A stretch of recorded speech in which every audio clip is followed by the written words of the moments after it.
নমস্কার বন্ধুরা, টিভি পুতুলের রান্নাঘরে স্বাগত। এখন তো আমের সিজন, তাই গাছ থেকে আম পেড়ে নিয়েছি। আজকে বানাবো আমের মোরব্বা।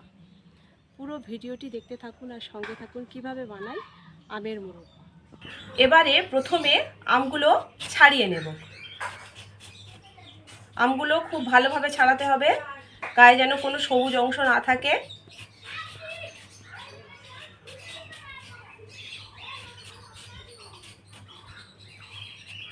আমটা ছাড়িয়ে নিয়েছি, এবার টুকরো করে নেব।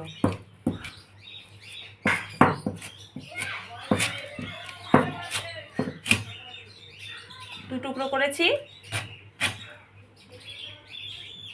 এরকম বড় বড় টুকরো করে জলের মধ্যে দিয়ে দেব।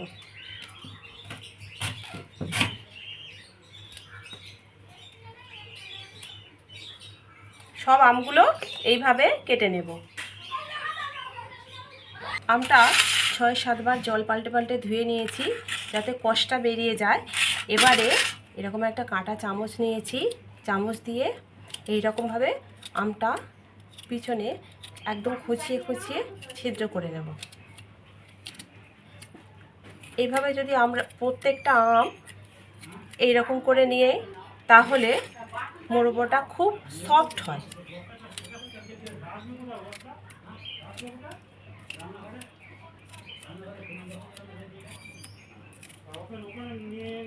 সব আমগুলোই এইভাবে চামচ দিয়ে এইরকম করে ছিদ্র ছিদ্র করে দেব, আর এই চামচটা যেন পুরো আঁটি পর্যন্ত যায়। সব আমগুলো এভাবে চামচ দিয়ে ছিদ্র করে নিয়েছি, আর একটা পাত্রে জল নিয়েছি, সেই জলের মধ্যে দিয়ে দিচ্ছি 1 চামচ নুন, আর দিয়ে দিচ্ছি 1 চামচ ভিনিগার।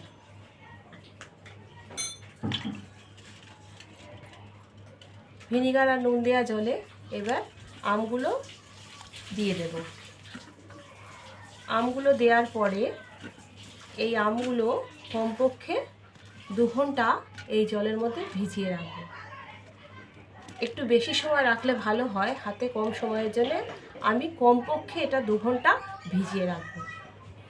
বন্ধুরা, 2 ঘন্টা পরে ফিরে এসেছি। ভিনিগার আর নুন দিয়ে ভিজিয়ে রেখেছিলাম যে আমগুলো, সেই আমগুলো এবারে এর মধ্যে থেকে তুলে নেব।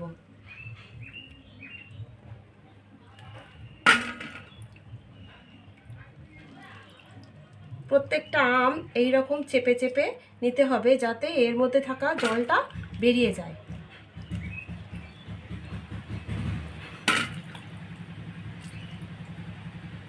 এবার একটা পরিষ্কার কাপড় দিয়ে প্রত্যেকটা আম মুছে নেব, যাতে করে এর গায়ে একদমই না জল থাকে।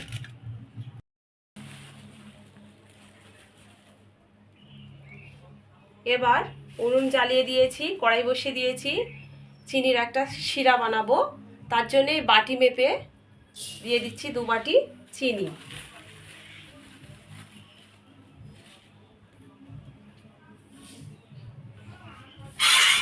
আর এই বাটি মেপেই দিয়ে দেব এর মধ্যে 2 বাটি জল।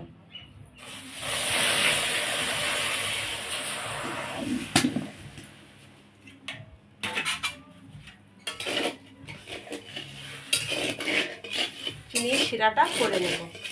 শিরাটা ফুটে উঠেছে, এবার আমি এর মধ্যে দিয়ে দিচ্ছি 2টো এলাচ ফাটিয়ে আর লবঙ্গ আর দারচিনি।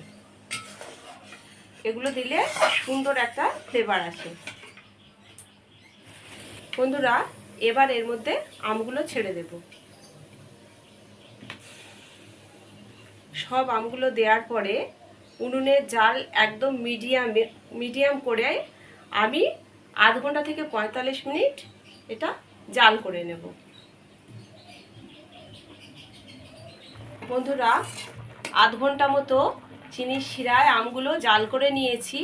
কালারটা অনেকটা চেঞ্জ হয়ে এসেছে। এখনও আমি 15 থেকে 20 মিনিট এইভাবে চিনির শিরা জাল করে নেব। বন্ধুরা, 45 মিনিট জাল করে নেওয়ার পরে আমার মোরব্বাটা রেডি হয়ে গেছে। আমগুলো প্রচণ্ড সফট হয়ে গেছে, এবার এগুলোকে নামিয়ে নেব।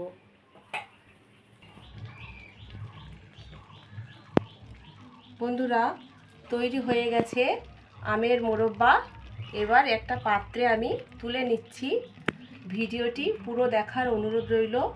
আর যদি ভালো লেগে থাকে লাইক, শেয়ার, কমেন্ট করে জানাবেন। চ্যানেলটিকে সাবস্ক্রাইব করে আমার পাশে থাকবেন। আজকের মতো এখানেই শেষ করছি। ধন্যবাদ।